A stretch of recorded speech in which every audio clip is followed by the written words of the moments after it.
Addiction के ऊपर आ जाते हैं। द थिंग इज़ कि कभी भी दोबारा से बॉडी सूटेबल नहीं हो सकती फिर ड्रग्स यूज़ करने के लिए। अब आप एक ऐसी डिज़ीज़ के साथ हैं जो आपने मैनेज करनी है बट रिवर्स नहीं हो सकती।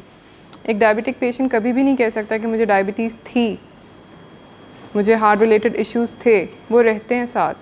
तो ये जो हमारी स्टेटमेंट में डिनायल आता ना कि मुझे ड्रग्स का मसला था या मैं एक एडिक्ट था, ये हेल्प नहीं करता। क्रॉनिक से ये प्रोग्रेसिव, एज इन प्रोग्रेसिव क्या है बाज़ औक़ात अगर अनअटेंडेड छोड़ दिया जाए, इसका इलाज ना करवाया जाए तो with the passage of time चीज़ें ख़राब होती रहती हैं। अगर किसी को ऐसा लगता है ना कि मैं अर्ली स्टेज पे हूँ एडिक्शन की, अभी इतने मसले नहीं आए हैं, तो और बाकी किसी से आप कंपेयर कर रहे हो कि उनकी लाइफ में बहुत ज़्यादा मसले हैं, तो अल्टीमेटली आप भी वहीं पे जाने वाले हैं अगर इलाज ना करवाया जाए इसका। प्राइमरी है, खुद ब खुद एग्जिस्ट करती है, कोई सेकेंडरी डिजीज़ नहीं है ये। एंड देन फेटल है कि ये उन डिजीज़ में से एक डिजीज़ है जो कि जानलेवा हो सकती है। Okay, tolerance. ड्रग का जो काम है जब वो अपना असर ना कर रही हो तो टॉलरेंस डेवलप हो चुकी है। एक तो वही एग्जैक्टली कि वो हाई नहीं मिल रहा जो पहले मिला करता था, क्वांटिटी ज़्यादा करनी पड़ती है, स्लीपिंग पिल्स लेने के बावजूद नींद ना आना, चाय और कॉफ़ी पीने के बावजूद नींद का आना, अल्कोहल पीने के बाद डिसइनहिबिशन इतनी ज़्यादा फील ना करना, सोचना कि हाँ मैं बड़ा सेफली ड्राइव कर सकता हूँ, किसी को पता भी नहीं चलता, आराम से जाके बैठ जाता हूँ लोगों में and they don't even know कि मैं अंडर द इन्फ्लुएंस हूँ। तो ये सब टॉलरेंस के साइंस हैं। डिपेंड, हाँ, कुछ चाय कॉफ़ी से यूजुअली क्या होता है, स्टिमुलेंट्स है ना, बंदा जागता है, एनर्जी मिलती है। अक्सर लोग कहते हैं कि हम रात के खाने के बाद भी चाय पी लेते हैं और फिर नींद आ जाती है आराम से, तो इट्स अ क्लियर साइन कि टॉलरेंस डेवलप हो चुकी है चाय की तरफ। फिर जागने के लिए और एक्स्ट्रा कप्स कॉफ़ी के और चाय के लेने पड़ते हैं।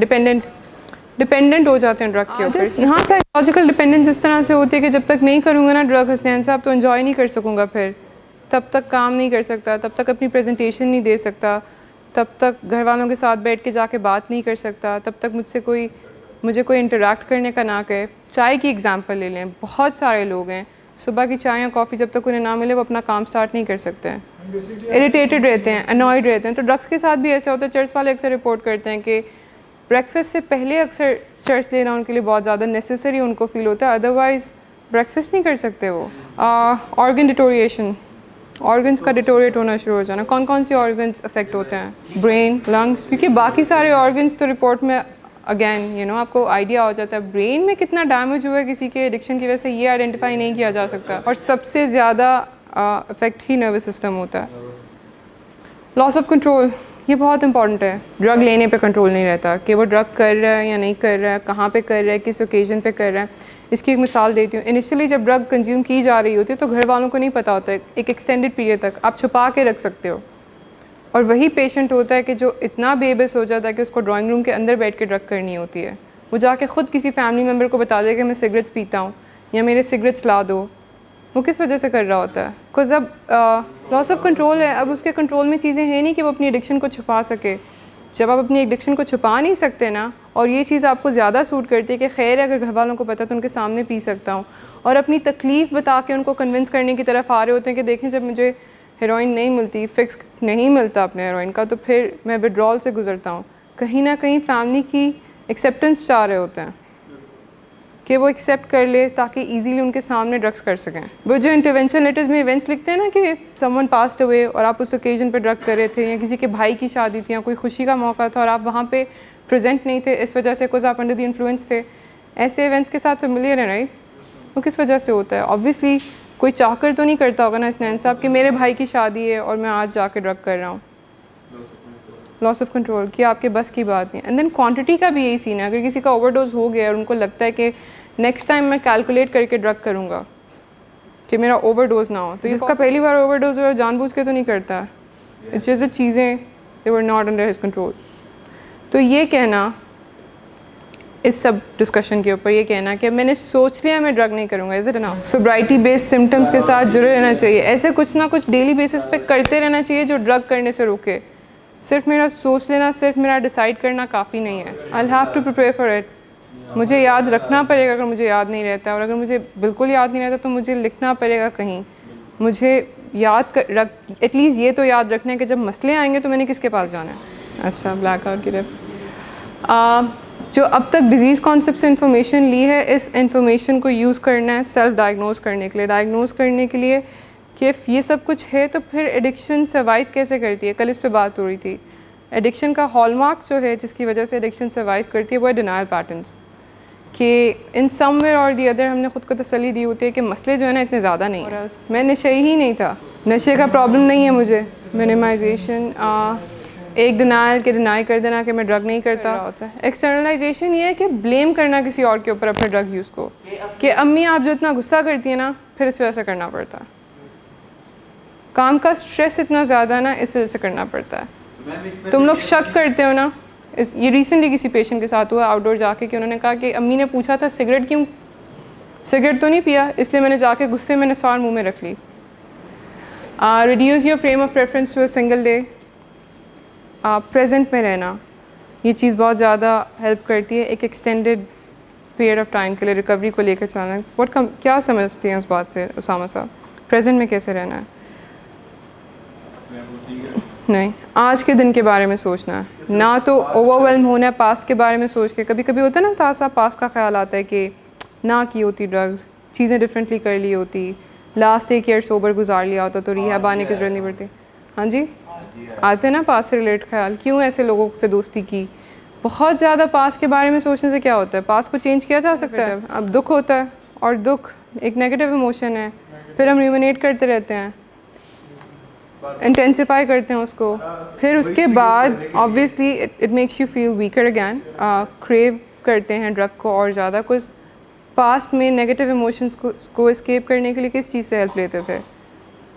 ड्रग से। तो पास्ट के बारे में बहुत ज़्यादा इस तरह से सोचना कि काश चेंज कर सकता, कुछ नहीं हो सकता, ये हेल्पफुल नहीं है। लेकिन एट द सेम टाइम ये भी हेल्पफुल नहीं है कि जब घर वाले कोई फीडबैक दे रहे हैं या आपको इन्वेंट्री लिखनी है और आप सोच रहे हैं कि नहीं बहुत नेगेटिव थॉट्स है, मैंने सोचना ही नहीं है, इस तरह से आप कंसिडर नहीं कर रहे हो पास्ट को। इस तरह से लेना कि यस ड्रग्स की वजह से ये सब नुकसान उठाए हैं इसलिए ड्रग सूट नहीं करती, अब क्या करना है। फ्यूचर के बारे में बहुत ज़्यादा सोचना भी हेल्पफुल नहीं होता। अक्सर 50 डेज़ गुजर चुके होते हैं, 70 डेज़ गुजर चुके होते हैं और पेशेंट जो है आर्ग्यू कर रहा होता है फैमिली के साथ कि 100 डेज़ रहना बहुत मुश्किल है, बट एक्चुअली में 100 डेज़ तो रहते भी नहीं, उसके कितने रहते हैं पीछे, 30, 70, इस तरह से। वो स्ट्रेस किस चीज़ का ले रहा है? वो स्ट्रेस 100 डेज़ का ले रहा है। जिस दिन क्रेविंग बहुत ज़्यादा हो रही है उस दिन खुद को ये कहना सलमान साहब के नहीं पूरी ज़िंदगी नहीं करना सलमान तुमने ड्रग, क्लीन रहना है, तो आप अपने माइंड को ओवरबर्डन कर रहे हो, ओवरवेल्म कर रहे हो पूरी लाइफ की रिस्पॉन्सिबिलिटी के साथ एक ऐसी स्टेट में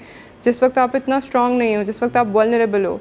तो ओवरवेल्म फील करके माइंड किस तरफ जाता है? उसको लगता है कि पूरी ज़िंदगी तो क्योंकि ये काम नहीं हो सकता, फिर वो गिव अप कर देता है, वो हेल्पलेस फील करता है और वो ड्रग कर बैठता है। तो जिन दिनों में बहुत मुश्किल है ना क्रेविंग को रेजिस्ट करना, उस दिन भी ये नहीं कहना चाहिए कि फॉर लाइफ टाइम, यही कहना चाहिए कि आज का दिन मैंने क्लीन गुजारना है, एक एक दिन लेकर चलना है। आज के दिन के करने वाले काम क्या है? इंस्टेड ऑफ कि आप ये सोचें कि 100 डेज़ मैंने कैसे गुजारने हैं, इंस्टेड ऑफ दिस कि आप सोचें कि फॉर लाइफ टाइम अब मैंने ड्रग नहीं करना है। हसनैन साहब क्यों इस तरह की बड़ी बड़ी स्टेटमेंट्स फैमिली मीटिंग्स में पेशेंट देता है? सिगरेट नहीं करना बिल्कुल भी, जाऊंगा ही नहीं उन दोस्तों के पास या करूंगा ही नहीं ड्रग। अच्छी बात है ना वैसे, लेकिन हेल्प नहीं करती ये चीज़ें। You know why? क्योंकि ये मुश्किल टास्क है। एक तो आप उसको इतना आसान समझ रहे हैं, ऑल्सो आप बहुत ज़्यादा बर्डन ले रहे हैं ख़ुद के ऊपर। रिकवरी के साथ साथ तो वैसे बाकी चीज़ों को भी अवॉइड करने को कहा जाता है ना, जो चीज़ें आपको स्ट्रेस देती हैं। वाई? क्योंकि आप ऑलरेडी वल्नरेबल हो, क्योंकि एक स्ट्रेसर आपकी लाइफ में रिकवरी का है, उसके ऊपर एडेड स्ट्रेसर कोई नहीं होना चाहिए।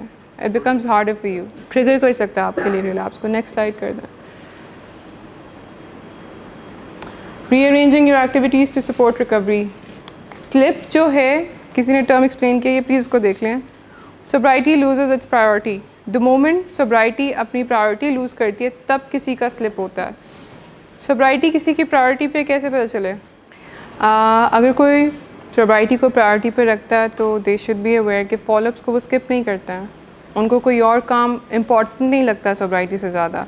बट जितने भी लोगों ने कहा कि उनको लगता है सोब्राइटी प्रायोरिटी पे, उनके लिए सोब्राइटी से ज़्यादा ज़रूरी काम है कोई, तासा स्टांस को फॉलो करता है। बहुत सारे काम हैं जो आपको लगता है कि सोब्राइटी से ज़्यादा ज़रूरी हैं अभी करंटली। मेरे अपनी रिस्पॉन्सिबिलिटी को उठाना, राइट, फ्रीडम प्रायोरिटी पे है। अगर फ्रीडम प्रायोरिटी पे या रिस्पॉन्सिबिलिटी उठाना प्रायोरिटी पे, तो फिर सोब्राइटी तो प्रायोरिटी पे नहीं हुई। डिफरेंस इज़ दिस कि अगर आप फॉलोअप इस वजह से स्किप कर रहे हो कि कोई ओकेजन है जो मुझे अटेंड करना है या मुझे एग्ज़ाम्स के लिए प्रिपेयर करना है, इसलिए मैं फॉलोअप्स पे नहीं आ सकता, या क्योंकि मुझे दूर से आना पड़ता है इसलिए मैं फॉलोअप्स के लिए नहीं आ सकता, तो देन सोब्राइटी प्रायोरिटी पे नहीं है। इफ़ आपको ये लगता है कि कोई बहुत इंपॉर्टेंट फैमिली इवेंट है इसलिए आज रात मैं टाइम पे नहीं सो सकता हूँ, अपनी रूटीन ख़राब कर लेता हूँ उस इंपॉर्टेंट इवेंट के लिए, तो फिर सोब्राइटी तो प्रायोरिटी पे नहीं हुई। अगर किसी के लिए सोब्राइटी प्रायोरिटी पे हुई तो दे मेक श्योर कि उनके सोने की रूटीन ख़राब ना हो, दे मेक श्योर कि वो टाइमली मील्स ले रहे हैं, दे मेक श्योर कि डेली लाइफ के स्केड्यूल में वो वॉक के लिए टाइम निकाल रहे हैं, दे मेक श्योर कि वो अपने रिकवरी सेंटर से जुड़े हुए हैं, वो फॉलोअप्स पे आ रहे हैं। अपनी रूटीन को बनाते इस तरह से कि फॉलोअप्स के अराउंड बाकी रूटीन रिवॉल्व करें, not the other way around. अक्सर होता ही है कि फॉलोअप्स को इंपॉर्टेंस कम दे के बादल साहब बाकी कामों को इंपॉर्टेंस ज़्यादा दे रहे होते हैं। ये थॉट आता है ना कि 100 डेज़ ऑलरेडी इंडोर में मैंने टाइम मेरा वेस्ट हुआ, राइट? बाहर जाके भी यही करते रहना, मूव ऑन नहीं करना लाइफ के साथ। Make abstinence unconditional, conditions attach नहीं करनी होती एब्सटिनेंस के साथ है, अपनी रिकवरी के साथ कंडीशंस अटैच नहीं करनी होती। इसमें यह है कि कोई कुछ भी करे आपने रिकवरी को प्रायोरिटी देनी है, एज इन के ठीक है अगर बाकी लोग नहीं भी टाइम पे सो रहे, ये कहना कि मैं तभी टाइम पे सोऊंगा अगर सब घर में टाइम पे सोएंगे, मैं तभी हेल्दी खाऊंगा अगर सब जंक फूड अवॉइड करेंगे, मैं तभी वॉक पे जाऊंगा अगर अम्मी साथ चलेंगी, तब तक एब्सटिनेंस मेंटेन करूंगा जब तक आप मेरी बात मानते रहें, पहले कोई मेरी फरमाइश पूरी करें, मुझे नए कपड़े लेके दें तो फॉलोअप्स पे जाऊंगा।